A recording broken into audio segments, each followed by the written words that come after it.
Olha só, vê se você concorda comigo. É muito mais tranquilo ser deixado no meio do nada, em terra, do que no meio do oceano. Isso é um fato. No mar, a coisa fica assustadora muito rápido. Ao longo da história, sempre teve algum monstro aquático mais sinistro que qualquer bicho terrestre. Um documentário chamado Monstros do Mar, ou Sea Monsters, fez uma lista dos 10 mares mais perigosos de todos os tempos.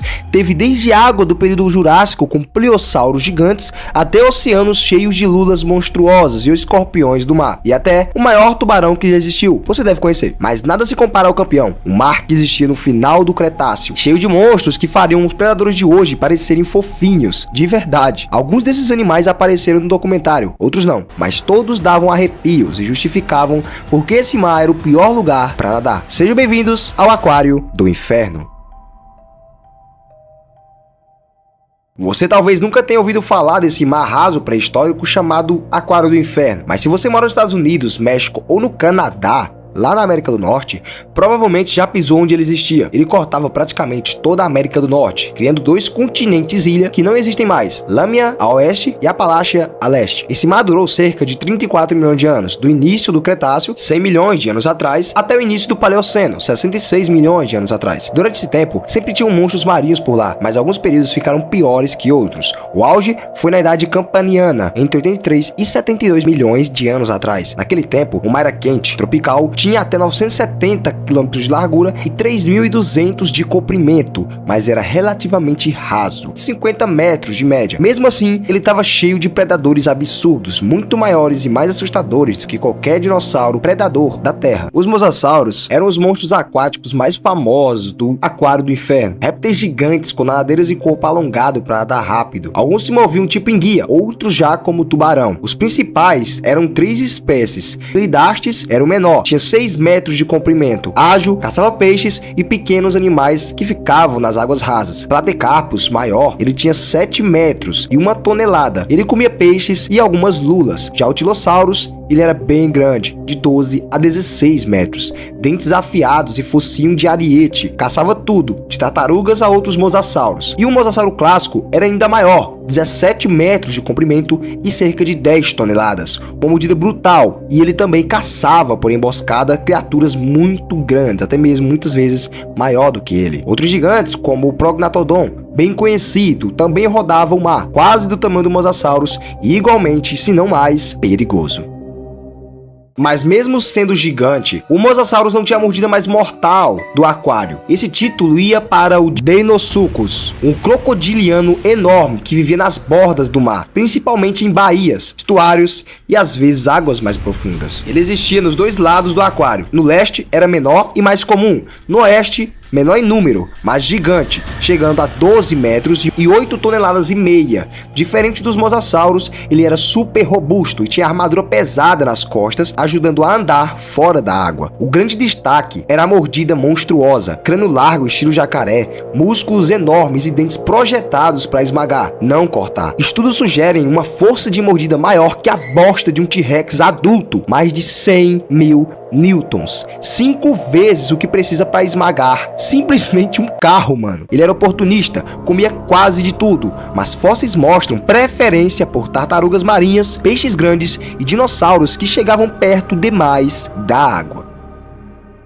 As águas abertas do aquário também eram cheias de monstros. Entre eles estavam os cefalópodes, parentes de lulas e polvos. Tinham algumas espécies como tusutóis e ancotóis. Pareciam lulas curtas e grossas.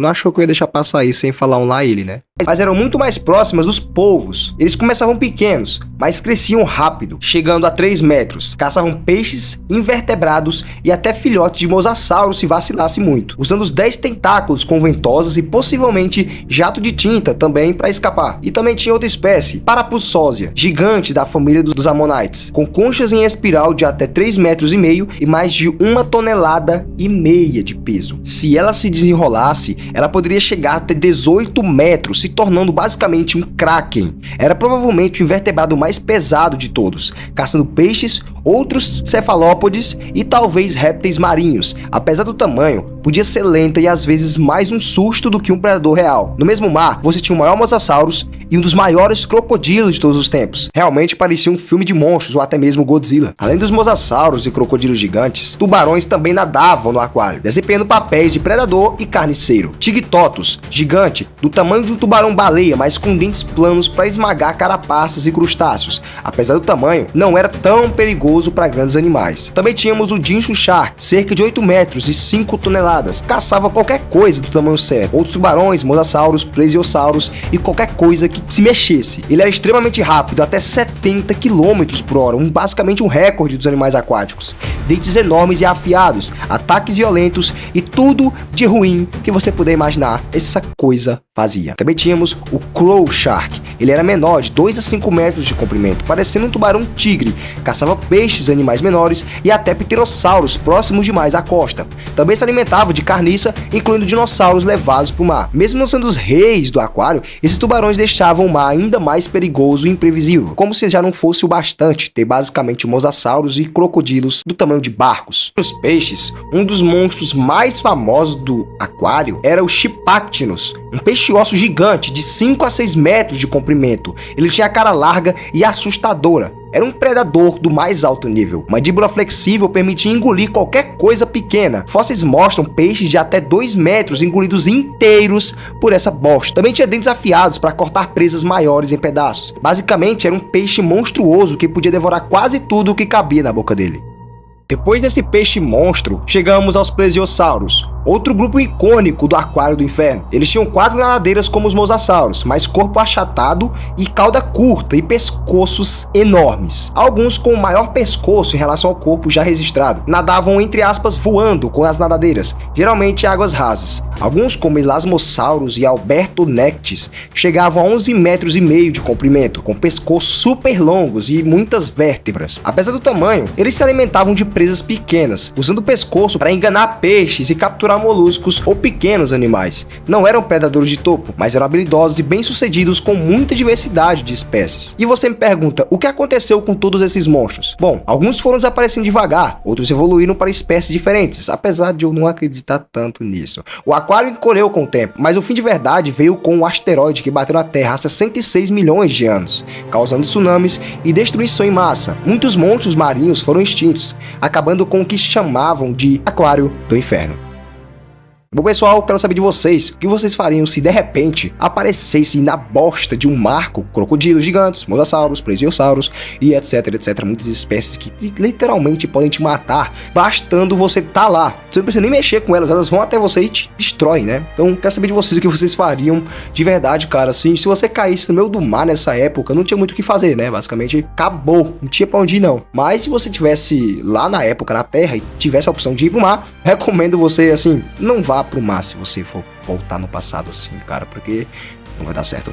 Bom pessoal, espero que vocês tenham gostado desse vídeo, tal. Peço que vocês deixem seu like, se inscrevam no canal. Então quero deixar aqui novamente créditos ao Extinct Zoo sobre alguns vídeos do meu canal. A grande maioria dos vídeos novos, né, de um mês pra cá, eu só fiz vídeos nesse estilo. Então quero deixar aqui os completos créditos ao Extinct Zoo. Não tenho nenhuma vergonha de falar isso, nem me sinto humilhado por falar, porque realmente eu me baseio bastante no conteúdo dele. É um conteúdo muito bom, um conteúdo bem antigo também, sobre pré-história. E eu realmente quero agradecer a ele, porque através dele minha vida tá ficando muito diferente, muito boa. E também a de vocês, porque é um conteúdo bem diferente que não tem no Brasil. Muitos desses conteúdos não tem, eu tô trazendo agora pela primeira vez, então realmente, pessoal, é muito bom, gratificante trazer esse conteúdo, apesar de a gente levar nome de, poxa, cara, de fraude, essas paradas. É meio chato, eu confesso que dá uma desmotivada, mas eu não vou parar por causa disso não, pode ficar tranquilo, pessoal. Deus é maior, tá ligado? Eu acredito que a gente tem que fazer o que precisa ser feito. Não tô falando que eu tô fazendo nada errado aqui, porque eu preciso fazer. Eu espero que vocês tenham me entendido aqui no meu raciocínio, porque afinal esse aqui não é um vídeo de desabafo, então bom. Fiquem com Deus, obrigado por tudo. E até o próximo. Valeu!